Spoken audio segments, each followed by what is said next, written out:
Bonjour à tous, alors nous nous retrouvons aujourd'hui pour une petite vidéo sur les fonctions de la ville. Passons tout de suite au plan de la vidéo. Nous commencerons par tenter de définir ce qu'est une fonction. Nous parlerons ensuite du secteur des services qui est le secteur tertiaire. Nous verrons en troisième lieu les différentes facettes de la ville et nous terminerons par un récapitulatif qui classera les différentes fonctions. Premièrement, définition. Alors, on va tenter de répondre ici à la question quoi. Comme les différents organes du corps humain, les fonctions urbaines, autrement dit les fonctions de la ville, sont les différents rôles joués par la ville. Concrètement, la ville rend avant tout des services. Petit rappel de ce qu'est un service, c'est un produit de l'activité humaine qui est destiné à satisfaire un besoin. Il se caractérise par des échanges de biens, de savoir, etc.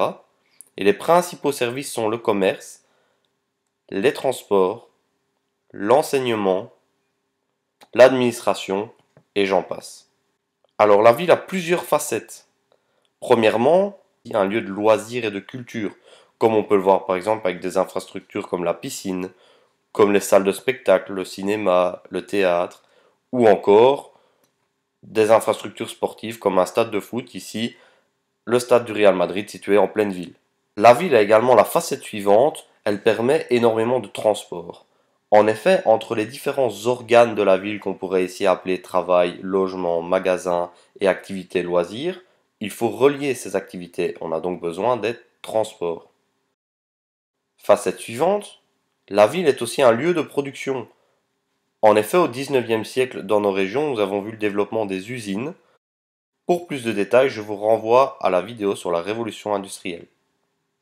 Et dernière facette que nous mettrons en avant ici, c'est la ville qui est également un lieu de résidence. On ne peut parler de la ville sans évoquer les personnes qui y vivent. En effet, le mot ville est défini par un effectif de population important et une densité de population nettement supérieure aux campagnes environnantes. Cette fonction résidentielle se traduit dans les paysages urbains par différentes formes d'habitat. Premièrement, l'habitat individuel, ici sur la gauche avec les maisons mitoyennes, et ensuite l'habitat collectif avec un immeuble à appartements. Terminons par le récapitulatif qui va classer les différentes fonctions.